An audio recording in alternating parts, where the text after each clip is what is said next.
അഡ്മിനിസ്ട്രേഷനുമായി ബന്ധപ്പെട്ടിട്ടുള്ള കുറച്ച് പ്രധാനപ്പെട്ട കാര്യങ്ങളാണ് നമുക്കിവിടെ പഠിക്കാനുള്ളത്. അഡ്മിനിസ്ട്രേഷനുമായി ബന്ധപ്പെട്ടിട്ടുള്ള. ഓക്കെ, എന്താണ് ഈ അഡ്മിനിസ്ട്രേഷൻ എന്ന വാക്കുകൊണ്ട് ഉദ്ദേശിക്കുന്നത്? എന്താണ് അഡ്മിനിസ്ട്രേഷൻ എന്ന വാക്കുകൊണ്ട് ഉദ്ദേശിക്കുന്നത്? എന്തുവാണ് അഡ്മിനിസ്ട്രേഷൻ എന്ന് പറയുന്നത്? അഡ്മിനിസ്ട്രേഷന്റെ മലയാളം നമുക്ക് എന്ത് പറയാം? അഡ്മിനിസ്ട്രേഷന്റെ മലയാളം എന്താണ്? അഡ്മിനിസ്ട്രേഷന്റെ മലയാളം ആർക്കെങ്കിലും അറിയോ? അഡ്മിനിസ്ട്രേഷന്റെ മലയാളം എന്താണ്? ആർക്കെങ്കിലും അറിയോ അഡ്മിനിസ്ട്രേഷന്റെ മലയാളം? അഡ്മിനിസ്ട്രേഷന്റെ മലയാളം എന്ന് പറഞ്ഞു കഴിഞ്ഞാൽ ഭരണ നിർവഹണം എന്നാണ് കേട്ടോ. എന്താണ്? ഭരണ നിർവഹണം എന്നാണ്. ഭരണ നിർവഹണം എന്നാണ്. അഡ്മിനിസ്ട്രേഷന്റെ മലയാളമാണ് ഭരണ നിർവഹണം. എന്താ പിള്ളേരെ? ഭരണ നിർവഹണം എന്നാണ്. ഭരണ നിർവഹണം എന്നാണ് അഡ്മിനിസ്ട്രേഷന്റെ മലയാളം എന്ന് പറയുന്നത്. ഭരണ നിർവഹണം. ഓക്കെ, ക്ലിയർ ആണ്? അപ്പൊ അത് നിങ്ങൾക്ക് അറിയാം. ഇനി ഞാൻ ചോദിക്കുന്നതിന് ഉത്തരം പറയുക. ഞാൻ ഒരാളുടെ പേര് ഇവിടെ പറയും. ആ പേര് ആരാണ് എന്നുള്ള കാര്യം നിങ്ങൾ എന്ത് ചെയ്യുക പിള്ളേരെ? കമന്റ് ചെയ്യുക. ഓക്കെ, ആരാണ് ആ വ്യക്തി എന്നുള്ള കാര്യം. ആളുടെ പേര് TV സോമനാഥൻ എന്നാണ്. TV Somanathan IAS. TV Somanathan IAS. ആരാണ് TV സോമനാഥൻ IAS? ആരാണ് TV സോമനാഥൻ IAS? പിള്ളേരെ, ഇന്ത്യയുടെ ക്യാബിനറ്റ് സെക്രട്ടറി. ഇന്ത്യയുടെ ക്യാബിനറ്റ് സെക്രട്ടറി ആണ് കേട്ടോ. ഇന്ത്യയുടെ ക്യാബിനറ്റ് സെക്രട്ടറിയാണ്. ഇന്ത്യയുടെ ക്യാബിനറ്റ് സെക്രട്ടറിയാണ് TV സോമനാഥൻ. ഓക്കെ, നിലവിലെ ഇന്ത്യയുടെ ക്യാബിനറ്റ് സെക്രട്ടറിയാണ് TV സോമനാഥൻ കേട്ടോ. TV സോമനാഥൻ ഇന്ത്യയുടെ നിലവിലെ ക്യാബിനറ്റ് സെക്രട്ടറിയാണ്. എന്തുകൊണ്ടാണ് നമ്മൾ ക്യാബിനറ്റ് സെക്രട്ടറിയെ കുറിച്ച് പഠിക്കുന്നത്? എന്തുകൊണ്ടാണ് നമ്മൾ ക്യാബിനറ്റ് സെക്രട്ടറിയെ കുറിച്ച് പഠിക്കുന്നത്? എന്താണ് അതിന്റെ പ്രാധാന്യം? ക്യാബിനറ്റ് സെക്രട്ടറി എന്ന പദവിയുടെ പ്രാധാന്യം എന്താണ്? എന്താണ് ക്യാബിനറ്റ് സെക്രട്ടറി എന്ന പദവിയുടെ പ്രാധാന്യം? നമ്മുടെ രാജ്യത്തെ ഏറ്റവും ഉയർന്ന സർക്കാർ ഉദ്യോഗസ്ഥനാണ് ക്യാബിനറ്റ് സെക്രട്ടറി. മനസ്സിലായോ? നമ്മുടെ രാജ്യത്തിലെ ഏറ്റവും ഉയർന്ന സർക്കാർ ഉദ്യോഗസ്ഥനാണ് ക്യാബിനറ്റ് സെക്രട്ടറി. നമ്മുടെ രാജ്യത്തെ ഏറ്റവും ഉയർന്ന സർക്കാർ ഉദ്യോഗസ്ഥനാണ് ക്യാബിനറ്റ് സെക്രട്ടറി. നിലവിൽ TV സോമനാഥൻ IAS ആണ്. നമ്മുടെ ക്യാബിനറ്റ് സെക്രട്ടറി എന്ന് പറയുന്നത്. മനസ്സിലായോ? ഇന്ത്യയിലെ ഏറ്റവും ഉയർന്ന നിയമ ഉദ്യോഗസ്ഥനാരാണ്?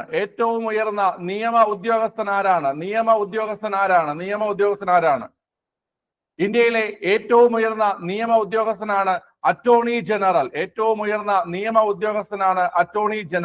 ഇന്ത്യയിലെ ഏറ്റവും ഉയർന്ന നിയമ ഉദ്യോഗസ്ഥൻ അറ്റോർണി ജനറൽ ആണ്.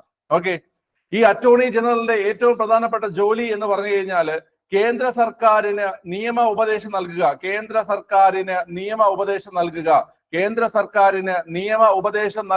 എന്നതാണ് അറ്റോർണി ജനറലിന്റെ പ്രധാനപ്പെട്ട ജോലി.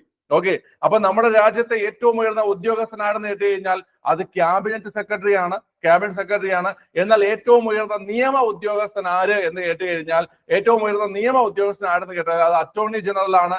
അറ്റോർണി ജനറലിന്റെ ജോലി എന്ന് പറഞ്ഞു കഴിഞ്ഞാൽ കേന്ദ്ര സർക്കാരിന് നിയമ ഉപദേശം നൽകുക എന്നതാണ് അറ്റോർണി ജനറലിന്റെ ജോലി. ഓക്കെ, ഇനി അടുത്ത് പറഞ്ഞേ, നിലവിലെ അറ്റോർണി ജനറൽ ആരാണ്?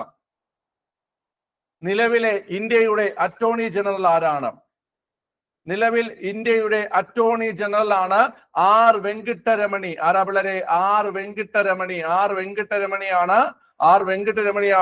ഇന്ത്യയിലെ നിലവിലെ അറ്റോർണി ജനറൽ. നിലവിലെ ഇന്ത്യയുടെ അറ്റോർണി ജനറൽ. ഓക്കെ, ക്ലിയർ ആണ്? ഇന്ത്യയുടെ രണ്ടാമത്തെ നിയമോദ്യോഗസ്ഥൻ ആരാണ്? രണ്ടാമത്തെ നിയമ ഉദ്യോഗസ്ഥൻ ആരെന്ന് കേട്ട് കഴിഞ്ഞാൽ അത് സോളിസിറ്റർ ജനറൽ ആണ്.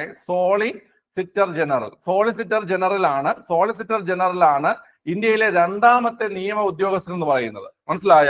ഇന്ത്യയിലെ രണ്ടാമത്തെ നിയമ ഉദ്യോഗസ്ഥൻ എന്ന് പറഞ്ഞു കഴിഞ്ഞാൽ അത് സോളിസിറ്റർ ജനറൽ ആണ്. ആരാണ് പിള്ളേരെ? സോളിസിറ്റർ ജനറൽ ആണ്. നിലവിലെ സോളിസിറ്റർ ജനറൽ ആരാണ്? നിലവിലെ സോളിസിറ്റർ ജനറൽ തുഷാർ മേത്ത. ആരാ പിള്ളേരെ? തുഷാർ മേത്തയാണ് നിലവിലെ സോളിസിറ്റർ ജനറൽ എന്ന് പറയുന്നത്. ഓക്കെ, അപ്പൊ ഈ പഠിച്ച ഇത്രയും കാര്യങ്ങൾ, ഇന്ത്യയിലെ ഏറ്റവും ഉയർന്ന ഉദ്യോഗസ്ഥൻ ആര് എന്ന് കേട്ട് കഴിഞ്ഞാൽ അത് ക്യാബിനറ്റ് സെക്രട്ടറി ആണ്. നിലവിലെ ക്യാബിനറ്റ് സെക്രട്ടറി ആരെന്ന് കേട്ട് കഴിഞ്ഞാൽ TV സോമനാഥൻ IAS ആണ്. നിലവിലെ cabinet secretary TV Somanathan IAS ആണ്. ഓക്കെ, ഇനി ഏറ്റവും ഉയർന്ന നിയമ ഉദ്യോഗസ്ഥനാണെന്ന് കേട്ട് കഴിഞ്ഞാൽ അത് അറ്റോർണി ജനറൽ ആണ്. ഏറ്റവും ഉയർന്ന നിയമ ഉദ്യോഗസ്ഥൻ ആരാണ് പിള്ളേരെ? അറ്റോർണി ജനറൽ ആണ്. നിയമ ഉദ്യോഗസ്ഥനായ അറ്റോർണി ജനറലിന്റെ ധർമ്മം എന്ന് പറഞ്ഞു കഴിഞ്ഞാല് കേന്ദ്ര സർക്കാരിന് നിയമോപദേശം നൽകുക എന്നതാണ്. പ്രധാനപ്പെട്ട ധർമ്മം കേന്ദ്ര സർക്കാരിന് നിയമോപദേശം നൽകുക എന്നതാണ്. അപ്പോൾ ആരാണ് കേന്ദ്ര സർക്കാരിന് നിയമോപദേശം നൽകുന്നത് എന്ന് കേട്ട് കഴിഞ്ഞാൽ അത് സുപ്രീം കോടതി ചീഫ് ജസ്റ്റിസോ സുപ്രീം കോടതി ജഡ്ജിമാരോ അല്ല, അത് അറ്റോർണി ജനറൽ ആണ്. നിലവിലെ അറ്റോർണി ജനറൽ ആർ വെങ്കിട്ടരമണിയാണ് കേട്ടോ. നിലവിലെ അറ്റോർണി ജനറൽ ആരാണ്? ആർ വെങ്കിട്ടരമണിയാണ്. ഓക്കെ, ഇനി ഇന്ത്യയിലെ രണ്ടാമത്തെ ഉയർന്ന നിയമ ഉദ്യോഗസ്ഥൻ ആര് എന്ന് കേട്ട് കഴിഞ്ഞാൽ അത് സോളിസിറ്റർ ജനറൽ ആണ്. ആരാ പിള്ളേരെ? സോളിസിറ്റർ ജനറൽ ആണ്. തുഷാർ മേത്തയാണ് നിലവിലെ സോളിസിറ്റർ ജനറൽ എന്നുള്ള കാര്യം നിങ്ങൾ മനസ്സിലാക്കുക. ഓക്കെ അല്ലേ? ഓക്കെ, ഇനി നമുക്ക് സംസ്ഥാനങ്ങളിലേക്ക് വരികയാണെങ്കിൽ സംസ്ഥാനങ്ങളിൽ ഏറ്റവും ഉയർന്ന ഉദ്യോഗസ്ഥൻ ആരാണ്? സംസ്ഥാനങ്ങളിൽ ഏറ്റവും ഉയർന്ന ഉദ്യോഗസ്ഥൻ ആരാണ്?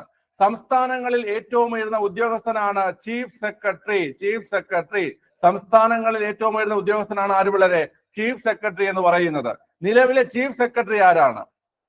നിലവിലെ കേരളത്തിലെ ചീഫ് സെക്രട്ടറിയാണ് ശാരദ മുരളീധരൻ. ശാരദ മുരളീധരൻ ആണ് നിലവിലെ കേരളത്തിന്റെ ചീഫ് സെക്രട്ടറി എന്ന് പറയുന്നത്. ഓക്കെ, അപ്പൊ നിലവില് കേരളത്തിലെ ചീഫ് സെക്രട്ടറി ആരാണെന്ന് കേട്ട് കഴിഞ്ഞാൽ ശാരദ മുരളീധരനാണ്. സംസ്ഥാനങ്ങളിലെ ഏറ്റവും ഉയർന്ന സർക്കാർ ഉദ്യോഗസ്ഥൻ ആരെന്ന് കേട്ട് കഴിഞ്ഞാൽ അത് ചീഫ് സെക്രട്ടറി ആണ്. ശാരദ മുരളീധരൻ IAS ആണ് നിലവിലെ കേരളത്തിലെ ചീഫ് സെക്രട്ടറി എന്ന് പറയുന്നത്. ഓക്കെ, മനസ്സിലായല്ലോ.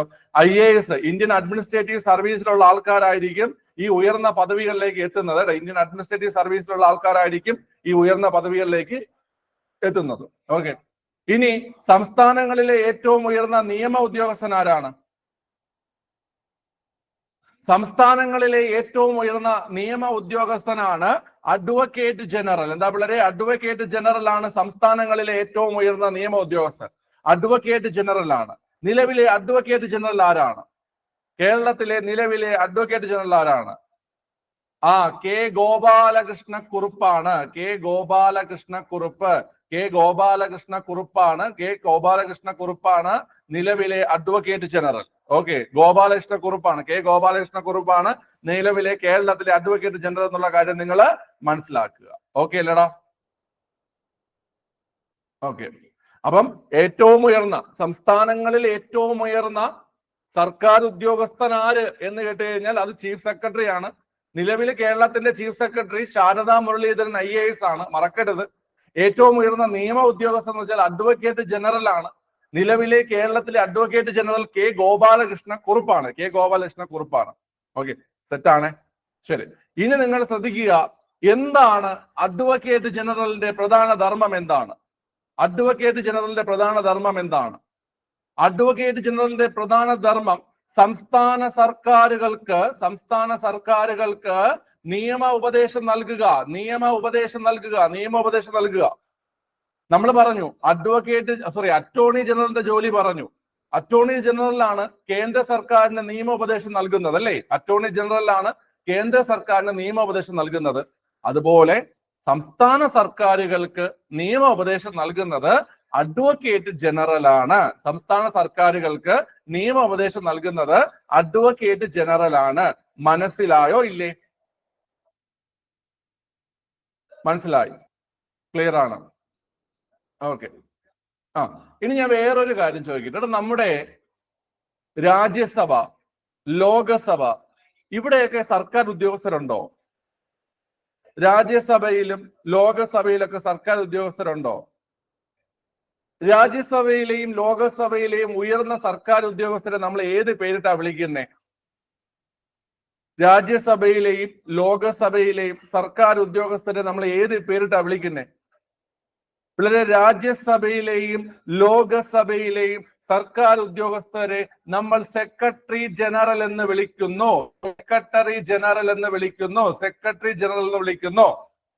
രാജ്യസഭയിലെയും ലോകസഭയിലെയും ഉയർന്ന സർക്കാർ ഉദ്യോഗസ്ഥരെ നമ്മൾ സെക്രട്ടറി ജനറൽ എന്ന് വിളിക്കുന്നു. വേഗം പറ, നിലവിലെ ലോകസഭ സെക്രട്ടറി ജനറൽ ആരാണ്? നിലവിലെ ലോകസഭ സെക്രട്ടറി ജനറൽ ആരാണ്? നിലവിലെ ലോകസഭ സെക്രട്ടറി ജനറൽ ഉത്പൽ കുമാർ സിംഗ് ആണ്. ഉത്പൽ കുമാർ സിംഗ് ആണ്. ഉത്പൽ കുമാർ സിംഗ് ആണ് നിലവിലെ ലോകസഭ സെക്രട്ടറി ജനറൽ. ഉത്പൽ കുമാർ സിംഗ് ആണ് നിലവിലെ Lok Sabha secretary general. Rajya Sabha secretary general ആരാണ്? Rajya Sabha secretary general P C മോദിയാണ്. പി സി മോദിയാണ്. പി സി മോദിയാണ് രാജ്യസഭ സെക്രട്ടറി ജനറൽ. ഓക്കെ, അപ്പൊ നമ്മൾ മനസ്സിലാക്കേണ്ടത് ഇത്രയേ ഉള്ളൂ. രാജ്യസഭയായാലും ലോകസഭയായാലും അവിടെ സർക്കാർ ഉദ്യോഗസ്ഥരുണ്ട്.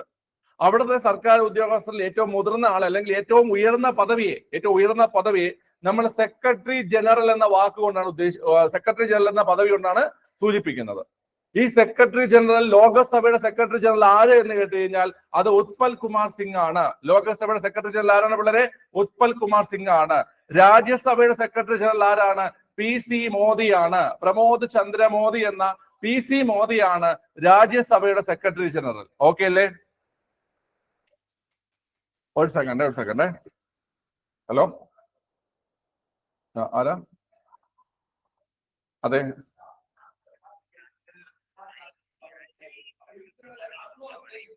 ഞാനേ ക്ലാസ്സിലാണ്. ഞാൻ 7:15 അങ്ങോട്ട് വിളിക്കാവേ. ശരി, ഓക്കെ.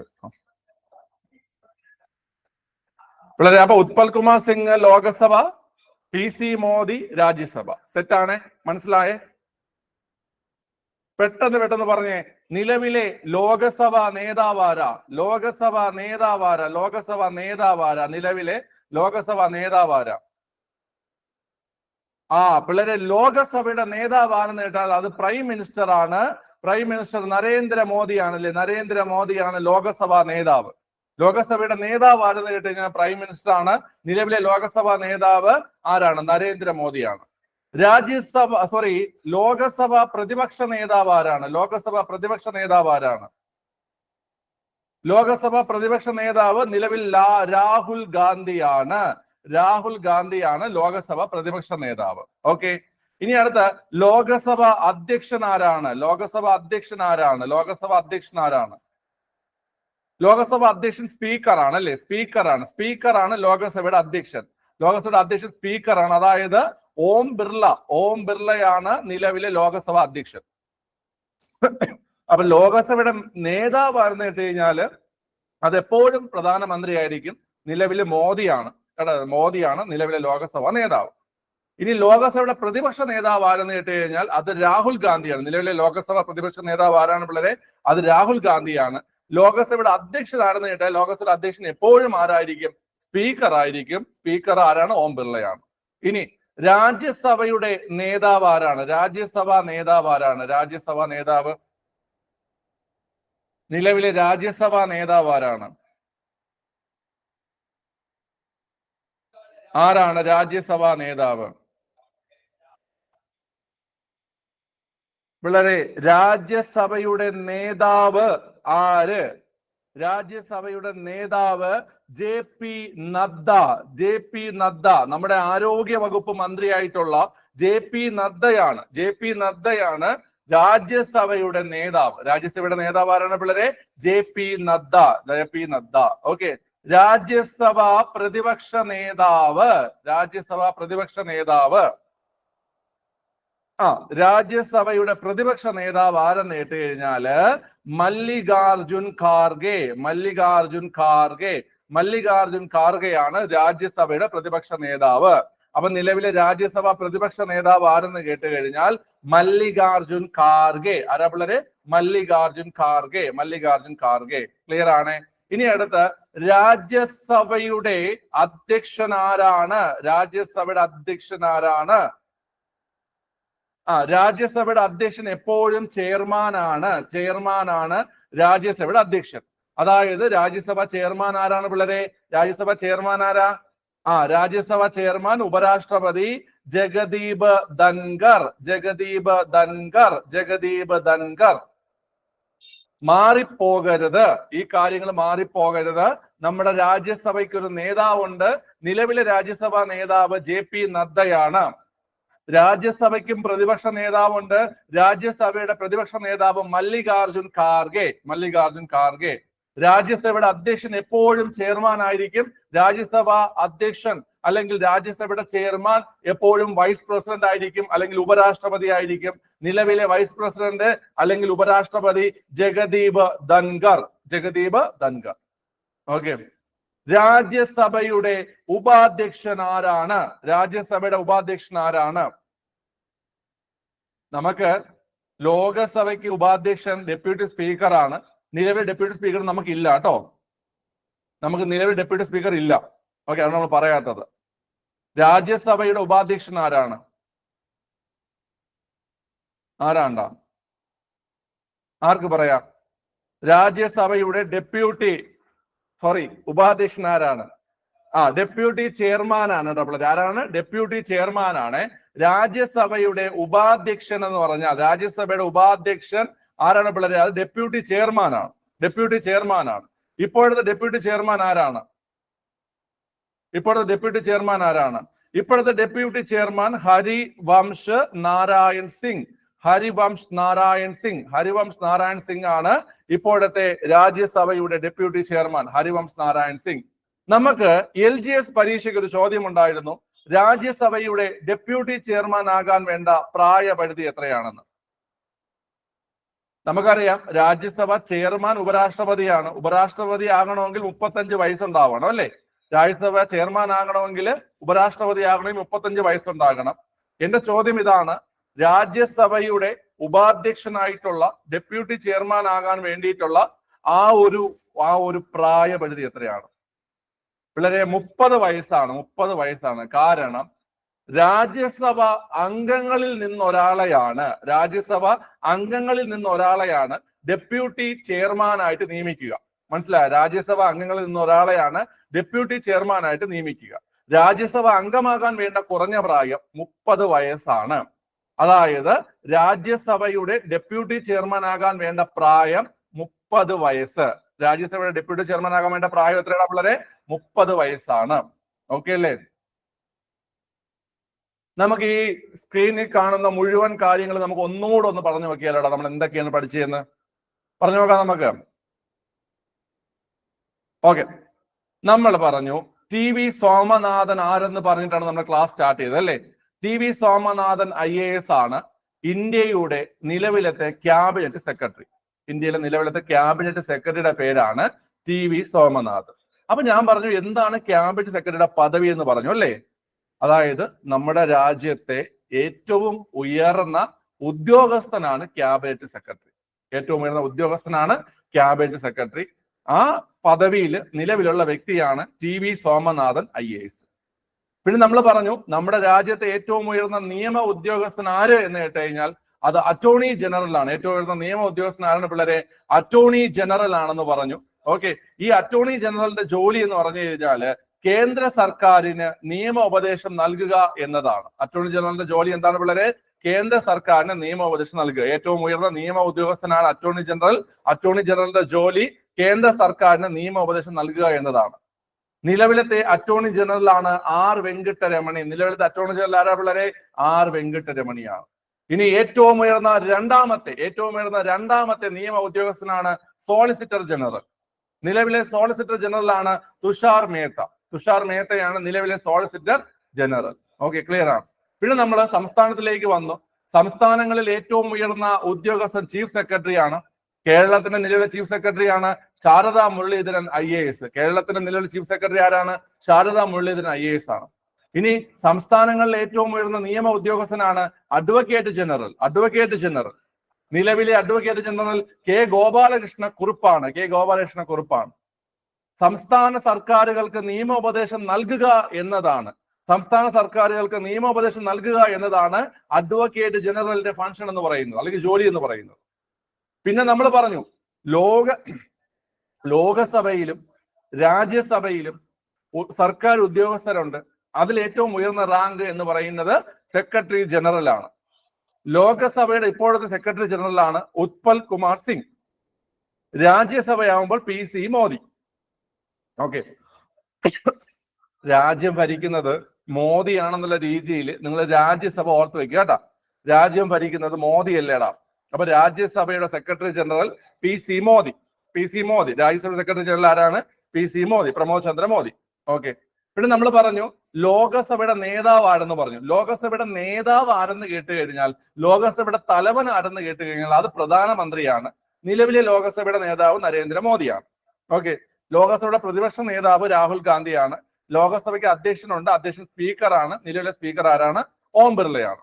ഇനി നമ്മുടെ ലോകസഭയ്ക്ക് ഉപാധ്യക്ഷനുണ്ട്. ഉപാധ്യക്ഷനായിട്ട് വരുന്നത് ഡെപ്യൂട്ടി സ്പീക്കറാണ്. നിലവിൽ നമുക്ക് ഡെപ്യൂട്ടി സ്പീക്കർ ഉണ്ടാണോ ഡെപ്യൂട്ടി സ്പീക്കർ? നമുക്ക് ഡെപ്യൂട്ടി സ്പീക്കർ ഇല്ല. നിലവിൽ നമുക്ക് ഡെപ്യൂട്ടി സ്പീക്കർ ഇല്ല. നിലവിൽ ഡെപ്യൂട്ടി സ്പീക്കർ ഇല്ല. ഓക്കെ, മനസ്സിലായി. ഇനി അടുത്ത് നോക്കിയോ, രാജ്യസഭയുടെ നേതാവ് ജെ പി നദ്ദയാണ്. രാജ്യസഭയുടെ നേതാവ് ജെ പി നദ്ദയാണ്. രാജ്യസഭയുടെ പ്രതിപക്ഷ നേതാവ് മല്ലികാർജുൻ ഖാർഗെയാണ്. രാജ്യസഭയുടെ പ്രതിപക്ഷ നേതാവ് മല്ലികാർജുൻ ഖാർഗെയാണ്. രാജ്യസഭയുടെ അധ്യക്ഷൻ ചെയർമാനാണ്. ചെയർമാൻ എപ്പോഴും ആരായിരിക്കും? ഉപരാഷ്ട്രപതി ആയിരിക്കും. അതുകൊണ്ട് നിലവിലെ അധ്യക്ഷൻ ജഗദീപ് ധൻഖർ. രാജ്യസഭയുടെ ഉപാധ്യക്ഷൻ ഡെപ്യൂട്ടി ചെയർമാനാണ്. നിലവിലെ ഡെപ്യൂട്ടി ചെയർമാന്റെ പേര് ഹരിവംശ് നാരായൺ സിംഗ്. ഹരിവംശ് നാരായൺ സിംഗ്. Rajya Sabha deputy chairman Harivansh Narayan Singh. 30 വയസ്സാണ് ഡെപ്യൂട്ടി ചെയർമാൻ ആകാനുള്ള പ്രായപരിധി എന്ന് പറയുന്നത്. കാരണം രാജ്യസഭയിലെ അംഗങ്ങളിൽ നിന്നൊരാളാണ് ഡെപ്യൂട്ടി ചെയർമാനായി മാറുന്നത്. ഓക്കെ. അപ്പൊ രാജ്യസഭ അംഗമാകാൻ വേണ്ട കുറഞ്ഞ പ്രായം 30 വയസ്സായത് കൊണ്ട് തന്നെ രാജ്യസഭയുടെ ഡെപ്യൂട്ടി ചെയർമാൻ ആകാൻ വേണ്ട പ്രായം 30 വയസ്സ്. ഓക്കെ. എന്നാൽ രാജ്യസഭ ചെയർമാൻ ആകാൻ വേണ്ട പ്രായം 35 വയസ്സാണ്. രാജ്യസഭ ചെയർമാൻ ആകാൻ വേണ്ട പ്രായം 35 വയസ്സ്. കാരണം രാജ്യസഭ ചെയർമാൻ എപ്പോഴും ഉപരാഷ്ട്രപതിയാണ്. രാഷ്ട്രപതി, ഉപരാഷ്ട്രപതി, ഗവർണർ. രാഷ്ട്രപതി, ഉപരാഷ്ട്രപതി, ഗവർണർ ഈ പദവികളിൽ എത്താൻ വേണ്ട കുറഞ്ഞ പ്രായം 35 വയസ്സാണ്. 35 വയസ്സാണ്. ഓക്കെ. അങ്ങനെയെങ്കിൽ നിങ്ങൾ പറ, ലോകസഭയുടെ സ്പീക്കറാകാൻ വേണ്ട കുറഞ്ഞ പ്രായം എത്ര? ലോകസഭ സ്പീക്കറാകാൻ വേണ്ട കുറഞ്ഞ പ്രായം എത്ര? ലോകസഭ സ്പീക്കർ ആകുന്നത് ലോകസഭയിൽ നിന്നുള്ള ഒരു അംഗമാണ്.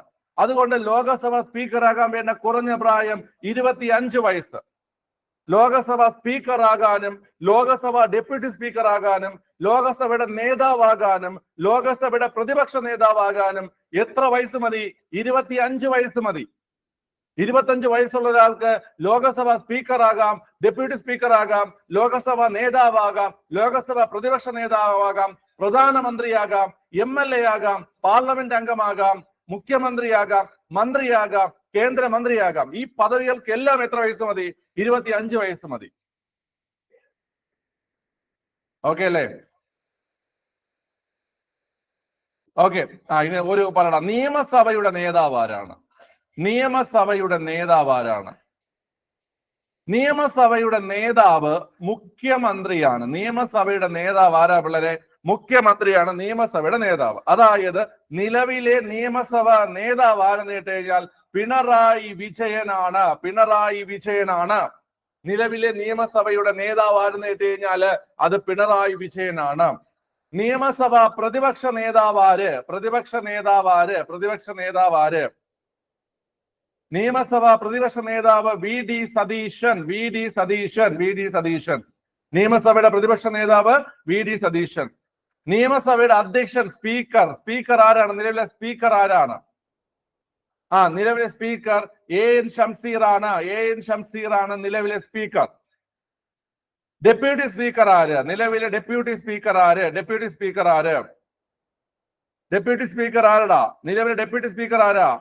നിലവിലെ ഡെപ്യൂട്ടി സ്പീക്കർ ചിറ്റയം ഗോപകുമാർ. ചിറ്റയം ഗോപകുമാർ. ചിറ്റയം ഗോപകുമാർ ആണ് നിലവിലെ ഡെപ്യൂട്ടി സ്പീക്കർ.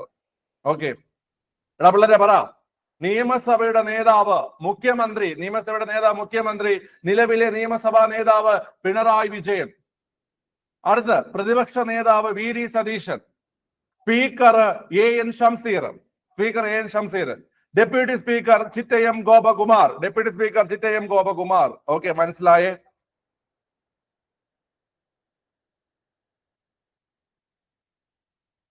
ഓക്കെ, സെറ്റാണേ.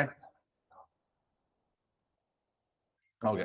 അപ്പൊ ഈ കാണുന്ന കാര്യങ്ങൾ നന്നായിട്ട് ഓർത്തിരിക്കുക. ഈ ഇത്രയും പറഞ്ഞ കാര്യങ്ങളിൽ നിന്ന് ഏതെങ്കിലും ഒരു ചോദ്യം നമുക്ക് പരീക്ഷകൾക്ക് വരാറുണ്ട്. ഓക്കെ, സിമ്പിൾ ചോദ്യമായിരിക്കും, ചിലപ്പോൾ സ്പീക്കർ അങ്ങനെയൊക്കെ ആയിരിക്കും ചോദിക്കുന്നത്. പക്ഷെ ഈ ഇത്രയും പറഞ്ഞ കാര്യങ്ങൾ വളരെ ഇമ്പോർട്ടന്റ് ആണ്.